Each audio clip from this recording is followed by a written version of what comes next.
Welcome to concept minds. कैसे हैं आप सभी लोग? मुझे उम्मीद है बहुत अच्छे होंगे।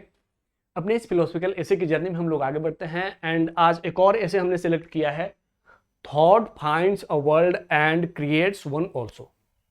क्योंकि मैंने बहुत सारे ऐसे आप लोगों को ऑलरेडी करा दिए हैं, लेकिन फिर भी बहुत सारे ऐसे और भी कराने हैं। तो आज का जो ऐसे है, इसको लेकर के मैंने एक इंट्रोडक्शन कैसे फ्रेम किया जाए, उसमें मल्टीपल इंट्रोडक्शन, जिसमें कि मैंने कोशिश किया है कि quotation based introduction, hypothetical story based introduction, thesis statement based introduction, definition based introduction and philosophical introduction कैसे किया जाए। तो अलग अलग टाइप के इंट्रोडक्शन आज मैं आप लोगों को एक्सप्रेस करने वाला हूं, बताने वाला हूं। इसमें मैं बहुत सारे इंट्रोडक्शन बना करके ऑलरेडी बोर्ड पर लिख लिया है एंड इसमें आप लोगों को अलग अलग तरीके से कोटेशंस को एंड स्टोरी को कैसे कनेक्ट करना है, ये सब कुछ बताने वाला हूं। देखो, सबसे पहली जो प्रॉब्लम आती है एक्चुअली फिलोसफिकल एसे में, वो ये आती है कि हम फिलोसफिकल एसे पढ़ने के बाद उसको कनेक्ट नहीं कर पाते, उसको ये नहीं जान पाते कि इसको स्टार्ट कैसे करें। क्योंकि अगर हम स्टार्ट कर लेंगे तब तो हम लिख लेंगे इसे, लेकिन स्टार्ट करने में ही सबसे बड़ी प्रॉब्लम आती है। और वो चाहे यूपीएससी हो और बीपीएससी हो, जहां भी फिलोसफिकल एसे आ रहे हैं, वैसे में आपके सामने ये आइडियाज आपको होने चाहिए कि आप एक फिलोसफिकल एसे को कैसे इंट्रोड्यूस करें। ठीक है, तो चलिए सबसे पहला इंट्रोडक्शन के साथ इसको कंटिन्यू करते हैं and that is quotation based essay.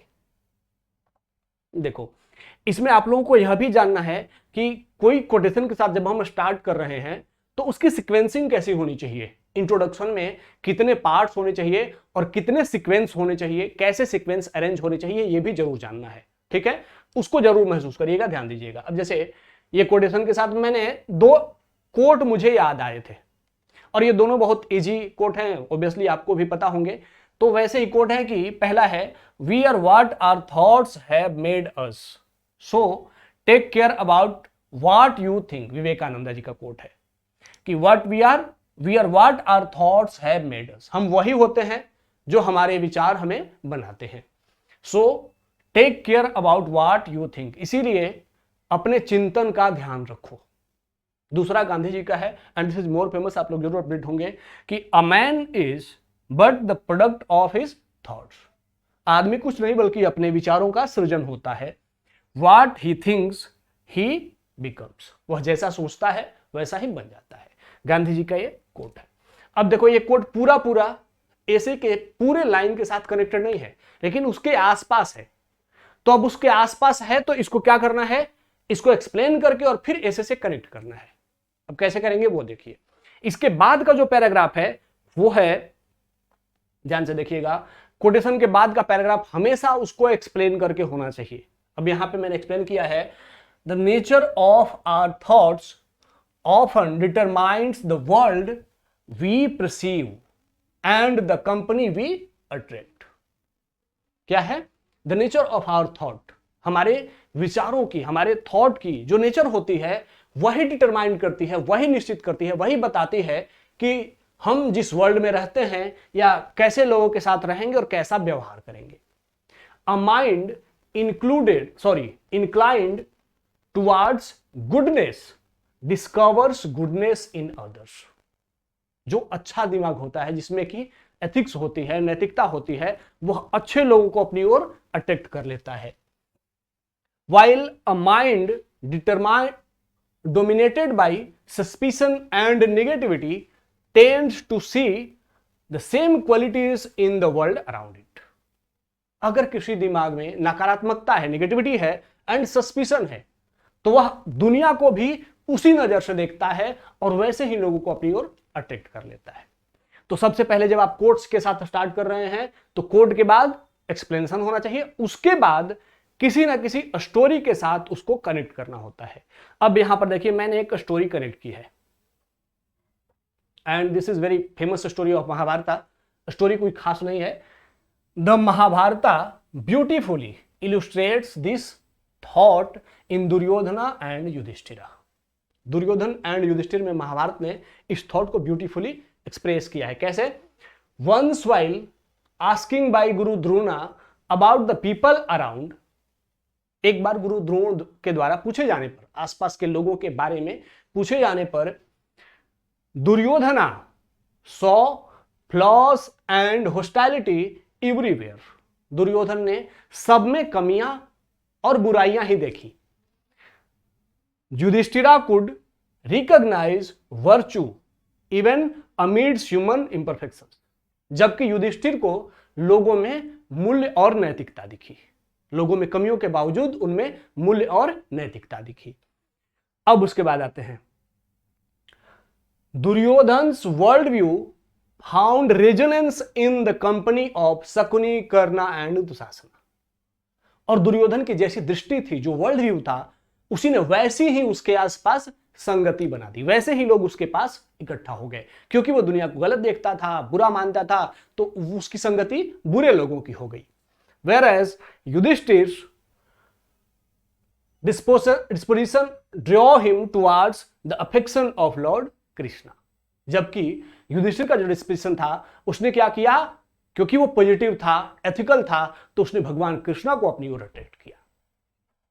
Thus, their thoughts did not merely shape how they perceived the world, वह सिर्फ उनके विचारों ने सिर्फ यही नहीं शेप किया कि वो दुनिया को कैसे देखेंगे, they gradually shape the world they inhabited.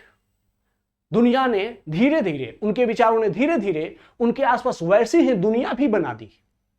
जैसा वो दुनिया को देखते थे, वैसी ही दुनिया उनके आसपास बन गई। वो अच्छे लोगों को दुनिया में नहीं देखते थे, तो उनके आसपास बुरे लोग इकट्ठे होते गए। और युधिष्ठिर ने अच्छे दुनिया के लोगों को अच्छा समझा, तो उनके पास अच्छे लोग इकट्ठे होते गए, तो उनके आसपास की दुनिया अच्छी हो गई।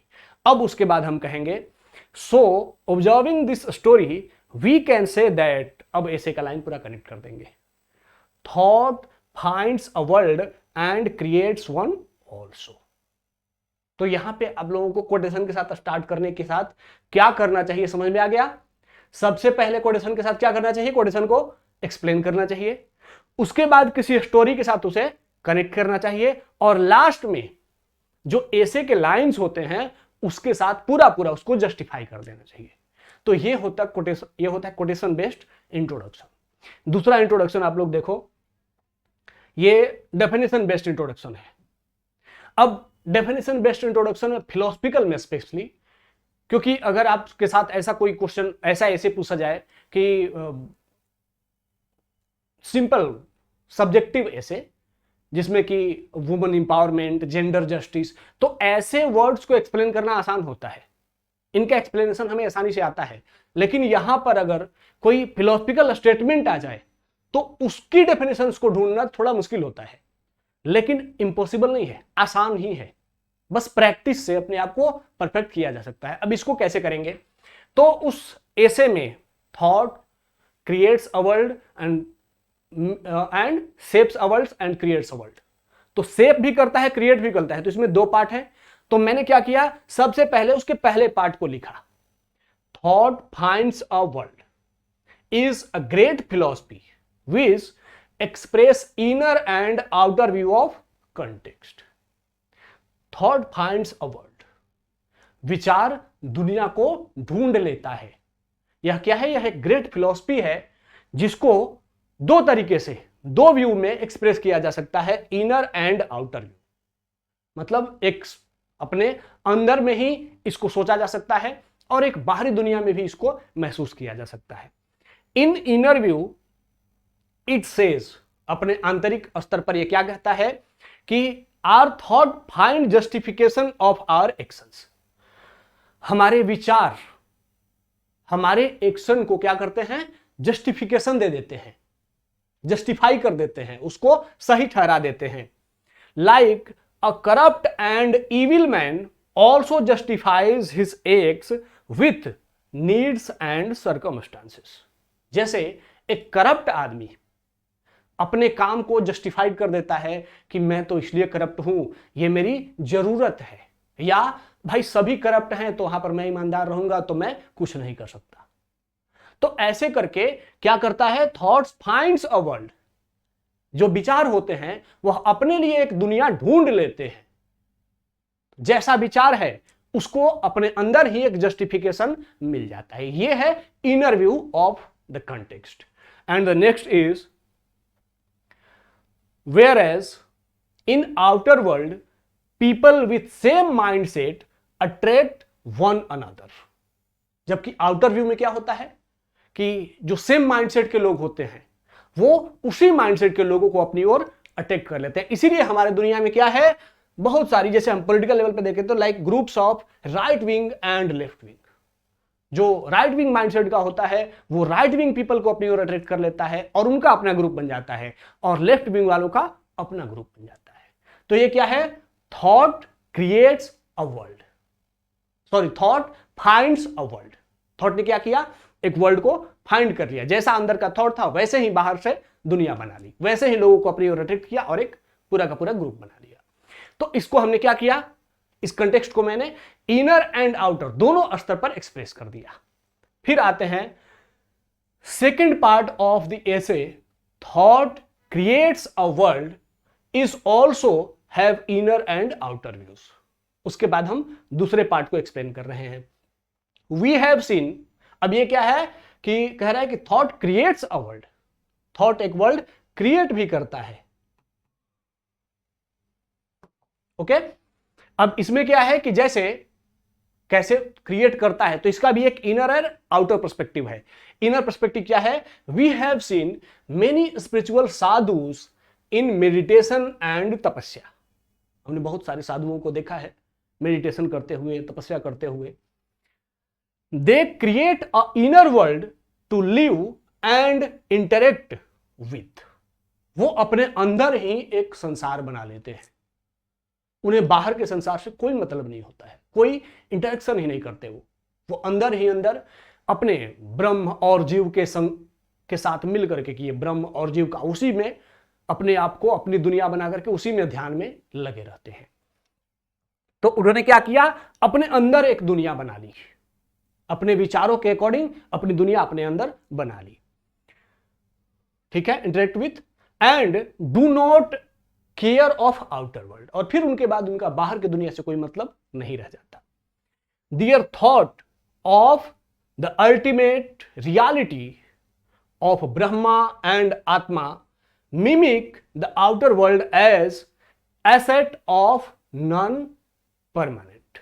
असत इसका मतलब है सत नहीं है।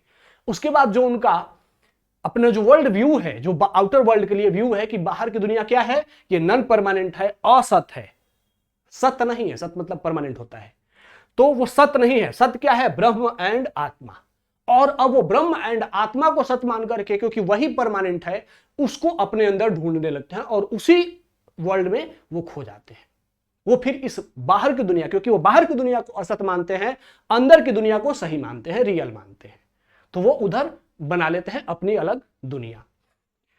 Whereas outer view reflect the developmental approach, जबकि जो बाहर की दुनिया है, बाहर का जो व्यू है उसका, कि थॉट क्रिएट्स अ वर्ल्ड, वह एक डेवलपमेंटल अप्रोच के साथ कनेक्टेड है। जैसे like when we think to become a AI expert, जब हम सोचते हैं कि हमें एक एआई एक्सपर्ट बनना है, तो हमने क्या किया, सबसे पहले सोचा, एंड देन वी वर्क्स, और उसके बाद हम उस पर काम करते हैं। And one day it appears with identity change, और एक दिन वो रियलिटी बन जाता है, आइडेंटिटी हमारी शिफ्ट हो जाती है, चेंज हो जाती है, from common man to AI expert. This is creation of a new world. यह क्या है, एक नए वर्ल्ड का क्रिएशन है। लेकिन हमने क्या किया, पहले उसके बारे में सोचा और फिर एक नई दुनिया का क्रिएशन किया, अपनी आइडेंटिटी शिफ्ट कर दी। तो थॉट क्रिएट्स अ वर्ल्ड, इसका यह आउटर एक्सप्रेशन है। ठीक है, अब देखो इस लेवल पे आकर के आपको इसको क्या करना था, एक्सप्लेन करना था। डेफिनेशन बेस्ड इंट्रोडक्शन में यही होता है कि आप जब किसी फिलोसफिकल एसे को डिफाइन कर रहे हैं तो बेसिक डेफिनेशन नहीं चलेगा, वहां पर थोड़ा फिलोसफिकल हो करके उसके इनर पर्सपेक्टिव, आउटर पर्सपेक्टिव, या जितने भी पर्सपेक्टिव हो सकते हैं उनको मैक्सिमम करके एक्सप्लेन करिएगा, तब एग्जामिनर को लगेगा कि हाँ ये लड़का ऐसे के कंटेक्स्ट को समझ रहा है या ये लड़की ऐसे के कंटेक्स्ट को समझ रही है।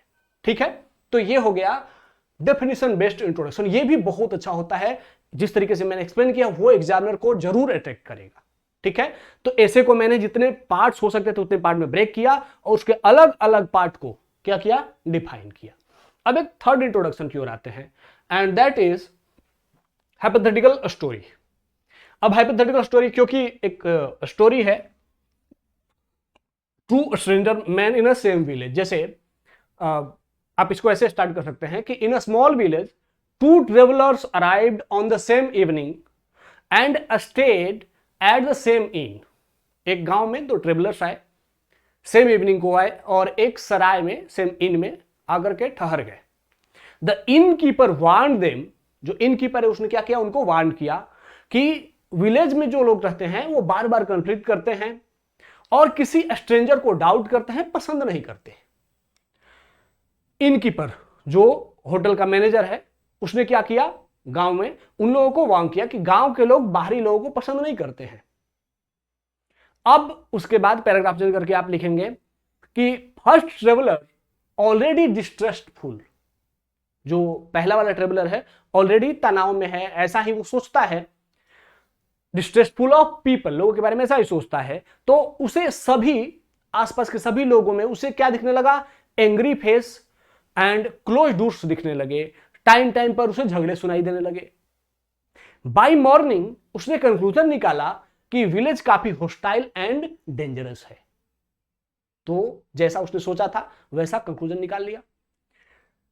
सेकंड ट्रेवलर जो है उसने देखा कि एक ओल्ड लेडी आसपास के जाने वाले लोगों को पानी पिला रही है, बच्चे आपस में एक साथ खेल रहे हैं एंड एक दूसरे को कोऑपरेट कर रहे हैं, हेल्प कर रहे हैं। उसने थोड़े दूर और आगे जाकर के देखा कि बहुत सारे फार्मर्स बैठे हैं और आपस में फूड शेयर करके खा रहे हैं। अब इस तरीके से उसका जो वर्ल्ड व्यू है वह क्योंकि पॉजिटिव तरीके से सोच रहा था, तो उसने आसपास हमेशा जो देखा उसमें उसने पॉजिटिविटी देखी। उसने लोगों को वार्मली ग्रीट करना शुरू किया, जो आसपास मिला उसको रिस्पेक्टफुली नमस्कार गुड मॉर्निंग ऐसे बोलना शुरू किया। तो विलेजर्स ने भी उसको वार्मली रिस्पॉन्ड किया। बाद में दोनों ट्रेवलर्स विलेज से बाहर आए तो दे carried completely different impression of the same village, है ना। सेम विलेज के लिए उन्होंने दोनों ने क्या किया, दो डिफरेंट पर्सपेक्टिव गेन किया। दे कैरिड कंप्लीटली डिफरेंट इंप्रेशन। अब उसमें क्या है कि एक है कि वो कहता है कि विलेज बहुत अच्छा है और एक सोचता है कि विलेज बहुत बुरा है। तो यहां पर the village had not change, village change नहीं हुआ है। क्या चेंज हुआ है, there thought had change their view of the world. तो उनका जो थॉट था उसी ने क्या किया, जो वर्ल्ड के बारे में, जो विलेज के बारे में उनका पर्सपेक्टिव था उसको चेंज किया। तो इनकीपर ने तो दोनों को वार्न किया था, लेकिन एक क्योंकि नेगेटिव माइंडसेट के साथ था तो उसने उसकी वार्निंग को सच समझा और बाहर के लोगों पर सस्पिशन किया, तो उसको वैसे ही लोग दिखने लगे। दूसरे ने दूसरा पॉजिटिव पर्सपेक्टिव रखता था तो उसने आसपास के लोगों में पॉजिटिविटी देखी और फिर वो वैसा ही देखने लगा, फिर वैसा ही फील भी करने लगा। तो इस स्टोरी के साथ, हाइपोथेटिकल स्टोरी के साथ कनेक्ट करके और फिर ऐसे के साथ कनेक्ट करेंगे। दिस स्टोरी एक्सप्लेन्स कि हम जैसा हमारी थॉट क्या करते हैं, हमारा थॉट एक दुनिया बनाता भी है, हमारा थॉट एक दुनिया सोचता भी है और एक बनाता भी है, क्रिएट करता है। क्योंकि एक दुनिया के बारे में बैड पर्सपेक्टिव रखता था तो उसके लिए दुनिया ने एक बैड पर्सपेक्टिव बना दी, एक दुनिया के बारे में पॉजिटिव पर्सपेक्टिव रखता था उसके लिए दुनिया ने रियलिटी में पॉजिटिव पर्सपेक्टिव बना दी। तो एक हाइपोथेटिकल स्टोरी बना करके और फिर उसको ऐसे के साथ कनेक्ट कर सकते हैं।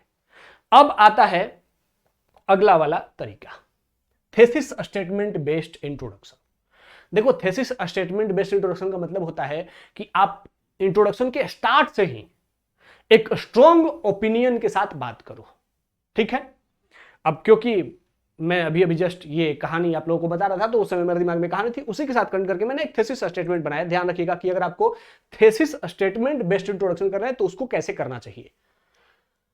Human being do not merely see the world, they interpret it through the prism of their thoughts.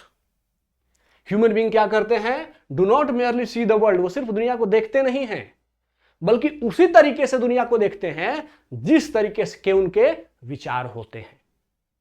तो यहां पर मैंने कोई कहानी बारी नहीं कही, सीधे एकदम ज्ञान भरी बात कहनी शुरू कर दी। The same reality may appear as an opportunity to one person and the threat to another। एक सेम रियलिटी है, वास्तविकता सेम ही है। जिस तरीके से एक विलेजर ने, दोनों ने, ट्रेवलर्स ने क्या देखा, एक ने विलेज में अपॉर्चुनिटी देखी और एक ने विलेज में हॉस्टाइलिटी देखी। उसी को एक्सप्लेन कर दिया मैंने कि एक क्या कर सकता है, एक के लिए अपॉर्चुनिटी दिख सकती है और दूसरे के लिए थ्रेट दिख सकता है। More importantly, thoughts do not remain confined to the mind. सिर्फ दिमाग में रहते नहीं हैं, ये क्या करते हैं, दे शेप चॉइसेस, बिहेवियर, रिस्पॉन्स, क्या है, रिलेशनशिप एंड इंस्टीट्यूशंस। जो हमारे थॉट होते हैं वो सिर्फ दिमाग में नहीं रहते, बल्कि वही हमारे चॉइस कि हम कौन सा डिसीजन लेंगे, हमारे बिहेवियर, हम कैसा एटीट्यूड रखेंगे, एंड हमारा रिलेशनशिप कैसा होगा, लोगों के साथ कैसे बिहेव करेंगे, एंड हम किस प्रकार के इंस्टीट्यूशंस के पार्ट बनेंगे, कैसा इंस्टीट्यूशन बनाएंगे। अगर अच्छे हैं तो पॉजिटिव इंस्टीट्यूशन डेवलप करेंगे, अगर बुरे हैं तो चोरों का ग्रुप बना लेंगे। ठीक है, अब आते हैं कि relationship and institutions thereby gradually transforming the world around us. जो धीरे धीरे हमारे आसपास की दुनिया को क्या करता है, ट्रांसफॉर्म कर देता है, बदल देता है। A positive thought can nurture trust, cooperation and progress. अगर पॉजिटिव थॉट है तो वो क्या करेगा, वो इंसान को कैसा बना देगा, ट्रस्टवर्दी बना देगा, कोऑपरेटिव बना देगा एंड प्रोग्रेस ओरिएंटेड बना देगा।